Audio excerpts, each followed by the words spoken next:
pour arriver à une forme basée sur l'étude sur le terrain. Qu'est-ce qu'on a besoin vraiment de l'Azhar? Qu'est-ce qu'on a besoin des cheikhs qui font le sermon, par exemple, de vendredi dans les mosquées en Égypte? Donc on était en train d'étudier la question et je pense la réforme sera prête bientôt. Eh bien, vous pensez qu'effectivement là ça va commencer je vois les choses différemment. J'ajoute à ce qu'a dit le lecteur. Moi j'irai un peu plus loin dans l'histoire. Je crois que c'est en 1961 qu'on a infligé au Azhar de prendre aussi le curriculum de ce qu'on appelle, de ce qui dépend de l'éducation nationale, ce qui fait que le Azhar a dû, donc, outre professer entre guillemets, les matières religieuses, mais aussi les matières qui ne sont pas. Je pense que c'était un fardeau beaucoup plus grand que le Azhar, ce qui a fait que c'était aux dépens de ce qui était religieux, donc tous les thèmes qui sont religieux. Pourquoi ne pas retourner un peu à la case départ et essayer de se désister de tout ce qui dépend donc, du ministère de l'Éducation et retourner être ce qu'on était avant 61, c'est-à-dire une université qui est à 100% religieuse, qui professe les matières qui tournent autour de la religion, que ce soit les usul, que ce soit la langue arabe, que ce soit le fiqh, que ce soit, etc., etc., et se désister de matières comme la géographie, comme l'histoire, comme les matières scientifiques, etc. Je pense que le président doit utiliser le mot révolution et je me vois un peu dans cette optique, c'est-à-dire faire une réforme, mais qu'il soit une réforme bien au fond du Azhar. Ça, c'est une chose. La deuxième chose, c'est du côté financier. Pourquoi aussi ne pas se désister de l'État? C'est-à-dire chercher à ce qu'on soit financé, par exemple, par le ministère du Waqf.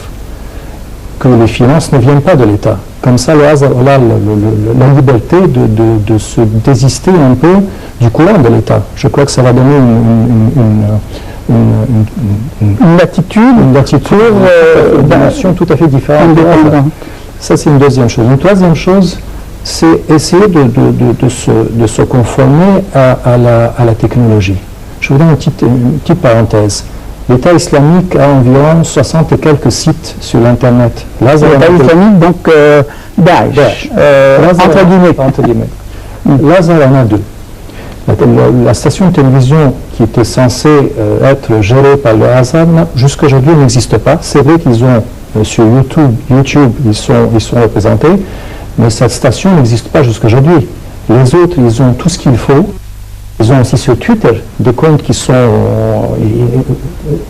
de l'ordre d'un peu plus d'une centaine de ce qu'ils appellent les wilayats, qui font partie donc de l'État islamique.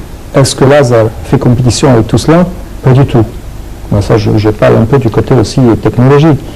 Alors, moi, j'ai choisi deux petites choses, je pense, côté agent et côté changement vraiment qui soit, au fond, je parle côté, si on peut appeler ça administratif, et en même temps se réformer un peu du côté technologique. De ces points de vue, l'Azhar ne fait pas compétition, malheureusement. Mais n'y a-t-il pas aussi une troisième dimension, à part l'administration et la technologie, mais aussi essayer de comprendre les hadiths, ces paroles du prophète qui sont souvent retirées de leur contexte d'origine? Tout à fait. Mais même ça vous devez le mettre sous la coupole de la politique. Je vous rappelle que tout ça avait commencé dans le XXe siècle, les années 70, avait commencé une conférence internationale, c'était à Islamabad, il y avait une, appelée ça, si je ne me trompe pas, en Turquie, une troisième à Doha, une quatrième était en Égypte en 1986, présidée sous la tutelle du Azhar, et il avait été décidé qu'ils avaient formé un comité pour essayer donc de mettre en évidence une nouvelle encyclopédie du hadith sahih, qui soit donc authentique. Cette démarche, qui était quand même à ce moment-là monstrueuse, n'a pas vu le jour. Pourquoi? Donc, je peux vous dire, à mon avis, parce qu'il y a eu quand même une pression en dehors du Azhar et de l'État, du côté wahhabite. Alors, ils ont voulu que cette demande, c'est pas moi qui le dis, vous avez le docteur Sharif Angal, il a écrit ça dans un bouquin, il vous a dit que les pressions des instances wahhabites ont fait que le Azhar a décidé de ne pas continuer à former donc à produire cette encyclopédie qui aurait pu arranger beaucoup de choses. Et c'était en 86.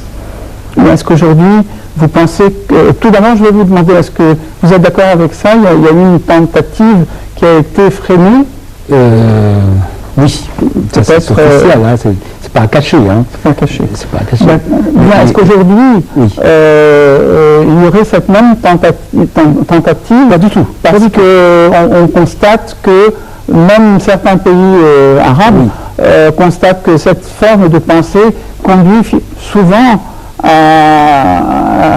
un extrémisme. Peut-être que dans certains pays, ils arrivent à contrôler cela parce que leur culture est telle que, bon, c'est contrôlable, mais ce n'est pas le cas partout.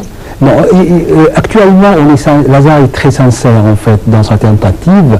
À l'occasion, on est en train de lancer un projet d'observatoire où on va essayer de capter, de localiser tout ce qui est écrit sur Lazare, pas Lazare, sur l'islam en général, et filtrer et puis répondre à ce qu'il y a besoin d'avoir des réponses. Donc ce projet est en train d'étudier actuellement à Lazare, au cabinet même du grand imam. Donc Lazare fait un très grand effort actuellement du point de vue technologique, mais on attend toujours un soutien de l'État, surtout un soutien financier. Cette question du ministère du Waqf, c'est vrai que le ministère du Waqf a beaucoup de biens, et ce ministère peut aider Lazare, mais ce n'est pas suffisant. C'est pas suffisant. Il faut une stratégie en fait complète de tous les côtés, dirigée par l'État, pour aider Lazare à avancer dans ses projets. Et Lazare actuellement a beaucoup de projets, on est prêt à démarrer, mais on attend toujours le soutien de l'État. Justement, est-ce que Lazare a les moyens, d'après vous, pour répondre à cet appel du président? Justement, s'il se réforme, je vous ai donné quelques exemples. S'il se réforme, donc il y a la réforme, bien sûr, qui est la réforme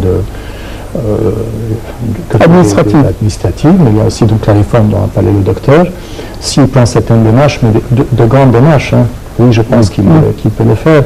Mais malheureusement, le Azhar, c'est aussi une institution de l'État, et les institutions de l'État, on les connaît, elles ont plein de lacunes. Il y a la bureaucratie, il y a on marche à pas qui est un pas de tortue, pendant que tout le monde est en train de faire tout le monde, je veux dire, du côté extrémiste, du côté terroriste, parce que là-bas, ils font des bons monstrueux, pas seulement en technologie, mais le message passe très vite, pendant que l'Azhar, lui, est en train malheureusement de s'enliser un peu dans ce... Comment le message peut-il passer très vite? Un message qui nous ramène un petit peu aux heures les plus sombres du Moyen-Âge. Quand on voit ça, on peut imaginer l'Inquisition en Espagne, la torture, l'écartèlement, ils ont tout trouvé. Oui, regardez les châtiments. Il y a un autre message beaucoup plus global qui est lancé entre guillemets, ce qu'on appelle l'État islamique, qui est un État qui vous dit qu'il cherche l'État de droit, la justice, il cherche donc à promouvoir la justice sur terre. C'est un message global. Tout le monde le dit. Oui, il le fait passer d'une façon, il cherche aussi à le soutenir avec des versets coraniques, avec des hadiths. Oui, mais pas avec des actes. Oui, mais les actes, attention, quand on parle d'actes, il parle des châtiments, et là, il y a la lecture littéraire de certains versets coraniques. Ils sont appliqués, ils disent, eh bien, c'est ainsi que ça a été appliqué au moment des compagnons du prophète. Vous avez des histoires qui sont imputées, à mon avis, malheureusement imputées au prophète, mais elles sont loin de la vérité. Et elles ne sont pas tellement... moi, j'aurais aimé que le Azhar soit beaucoup plus ferme, par exemple. C'est-à-dire qu'ils ont renoncé à la version de Abu Bakr comme étant donc le compagnon du prophète qui n'a pas brûlé cette personne, mais ils n'ont pas tellement renoncé à l'autre histoire qui est dans Sahih al-Bukhari qui parle d'Ali ibn Abi Talib qui lui a brûlé, donc des hérétiques. Alors, est-ce que c'est parce que c'est dans vous faites allusion au pilote jordanien justement, parce que c'est le pilote jordanien.